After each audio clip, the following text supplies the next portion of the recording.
Here is a look at just some of the art supplies I regret buying last year. Now, when I started thinking about this video a couple months ago, I thought I was going to have 2 or 3 art supplies that I regretted buying last year. And then we moved, and I had to clean out every corner of every cupboard and drawer that I had. And I discovered that I actually had 10 art supplies that I regretted buying last year. Now, does that sound like a lot? I think it does. And honestly, I'm a little embarrassed to tell you that it's that many. So in this video, I am sharing all the art supplies that I regretted buying last year. And I have ordered them in terms of how much regret I feel for each item, from least to most. And at the end of this video, you will hear more about what I learned through this whole process. So while I do regret these purchases, I did learn a lot along the way.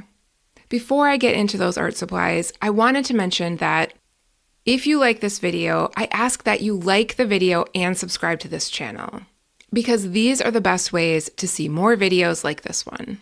To get started with 10th place are these metallic gel pens by Gelly Roll. They were pretty disappointing. I was looking for something that I could use to doodle on top of paint sticks, but these were just not it. While the colors are pretty and have a nice shimmer to them, they do not have high opacity, so they just didn't work well for layering on top of paint sticks. The white was particularly bad, although at least I bought this white one as open stock, so I just bought the one pen instead of a whole set. My son, who is 5, did end up loving them, so they are stored with his art supplies now, which means they aren't a total loss. And I will say, they are good pens in general. They are very smooth, the colors are beautiful, but they are best used directly on paper. So they were disappointing to me, but I have to admit I was using them in ways they weren't designed to be used. Next are a few dual tip brush markers. Just like the metallic gel pens, I was looking for something that I could use to doodle on top of tempera paint sticks. If you aren't familiar with tempera paint sticks, they are similar to working with glue sticks, but with paint in them. I had one black brush marker by Faber-Castell, but was having a hard time finding them locally. So I tried these and they were not great. They were also fairly translucent and didn't pop well against the tempera paint sticks I was trying to layer them on top of. Luckily with these markers, I bought a few of them as open stock, so my regret on this purchase wasn't huge. In 8th place are these 4-ounce tubes of acrylic paint. I bought these because they were buy one, get one free. So I got 8 tubes for the price of 4. And I was very pleased with myself for getting such a great deal.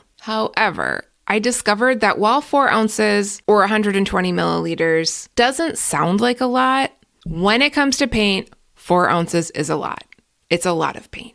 While I got a good deal on these paints, it did not give me the variety of colors that I needed for the experimenting I wanted to do. So I made up for this mistake by purchasing a set of 48 tubes that were 0.7 ounces or 21 milliliters each. And I was so much happier to have all that variety. If you are a casual painter or looking to experiment with abstract designs with paint, this acrylic paint is fine. It's not professional by any means, but it is good for casual art. Coming in next was ready to pour acrylic paint. Pouring acrylic paint has been something I have admired for quite a while, and I thought I could just watch a few videos and do it. But after trying it a few times and making giant messes in my kitchen each time, I haven't touched these ready to pour paints ever since. I did record these attempts, but the whole process and the results were so bad, the videos weren't even watchable. Although I am still a little hopeful that I can get into acrylic paint pouring, so I'm not giving these away quite yet. All right, in 6th place is a set of 48 permanent markers. The worst part of this one is that I already had a set of 12 permanent markers that I started using for doodling and neurographic lines, and I didn't really enjoy using them. But I thought this was because I didn't have very many colors. So obviously the solution was to buy more markers in a broader range of colors. So I doubled down and bought this set of 48. And once I had them, I was very disappointed. One of the blue markers was actually dried out and didn't work. They weren't as smooth as gel pens, nor as opaque as acrylic paint pens. If I wanted to color in a shape, they were really hard to apply evenly. For a while, I thought I could redeem them by using them to stipple designs in my art journal, but then I discovered how badly they bleed through the paper. So these are just on hold right now until I find a place that they can be donated to. Next is marker paper. This one dovetails pretty well with the permanent markers I just mentioned. In trying to avoid feeling regret over the markers, I bought a small book of marker paper. First, I didn't like that this book had a perfect binding because the glue is so thick that the pages pop right out, which means your art journaling will not be contained in this book.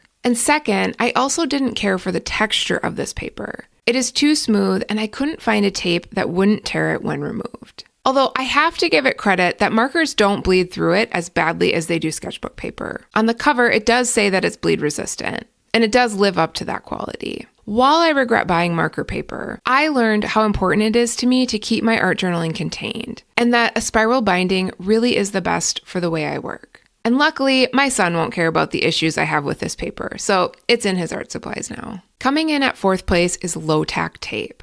I picked this low-tack tape because it promised that it has the ideal stick, making it very easy to work with, yet providing clean lines. That is exactly what the description of the tape said. Here's where I have to admit my responsibility in this as well. There are a couple points in the description that say it's specifically designed for use as watercolor tape, and it says artist tape for watercolor paper. You see, I just focused on words in the description that promised it could be repositioned without damaging, but did not fully read the description. I was skimming through it looking for what I wanted to see. The worst part of this regret is that it came in a pack of 3 rolls. However, I still like the idea of low-tack tape and don't think I will get rid of it quite yet. I do use watercolor paper and can use it with that paper. In third place are watercolor pencils by Faber-Castell. Overall, I like Faber-Castell's products. As mentioned, I have a couple of their markers that I adore, and I generally trust their products. They were also a middle-of-the-road watercolor pencil, not the cheapest and not the most expensive. After the disaster with a set of 48 permanent markers, I was definitely being more careful with trying new art supplies, and only got a set of 8. But I'm still sorry to say I wish I had not bought these. The pigment in them is not great. I experimented with them a bunch and just couldn't figure out a technique I liked. At the time, I was also considering watercolor markers, and I believe those probably would have better met my expectations. I am still hanging on to these though because I still think I might be able to find a way to use them for backgrounds. Next, in second place, is a sketchbook that was 9 by 12 inches. Now, honestly, I love the Strathmore 400 series sketchbook paper. It holds up to a surprising amount that I put it through. It says it's for dry media, but I throw tempera paint sticks at it regularly and it performs really well. I wouldn't use this paper with any kind of actual paint, but it works fine with paint sticks. But the sketchbook that you see in all of the videos on this channel is 5.5 by 8.5 inches, or 14 by 21.6 centimeters. And I loved working with that sketchbook so much that I thought a bigger one would be better. But I didn't realize how much more surface area the 9 by 12 sketchbook had. I did the math, and it's more than 2 times the size of the sketchbook that I was used to. And that means it is far more time consuming to fill a page. I can easily spend 20 to 30 minutes on an art journaling page in my smaller sketchbook. Now double that for the larger sketchbook, and I couldn't get the results I wanted in the time I had available. It is also much bulkier and heavier, so it's not easy to carry with me. For now, I am going to stick with my smaller sketchbook, but I am going to try to incorporate some longer art journaling sessions on days that I do have the time. And coming in at the top spot are these acrylic paint pens by Craftsmart. They cost me around $9 for 8 pens. The set contained white, silver, gold, and black in 2 tips.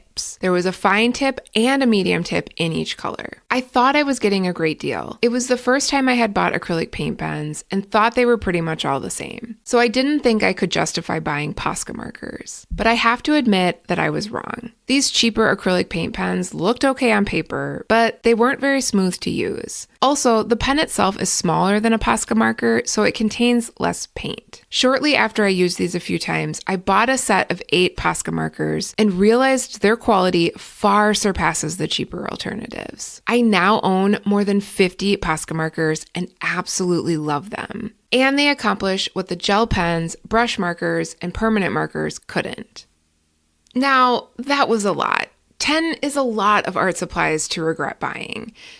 And all told, it was about $150 US that I spent on all of this.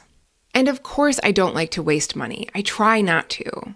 However, When I look back at all of these art supplies, I see that I had to take some risks in order to find the things that I truly love.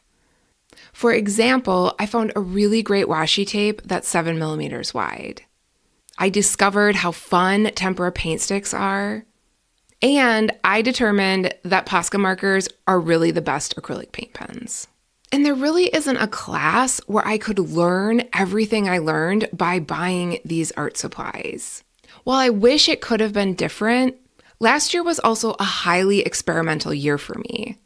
I had just started sharing my art journaling here on YouTube, and if I had to buy all those art supplies that I regretted to get to this point, where I have an incredible community surrounding this style of art journaling, then I have to say it was worth it.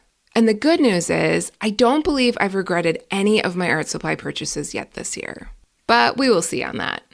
Now, to see some of the art supplies that I cannot live without, go to the video that I've linked here or in the description. In it, I share all of my must-have art supplies. And the products that I mentioned in that video would make a great starter kit if you are just starting out with art journaling. I hope you enjoyed that video, and I look forward to seeing you in the next one. Thanks so much for being here.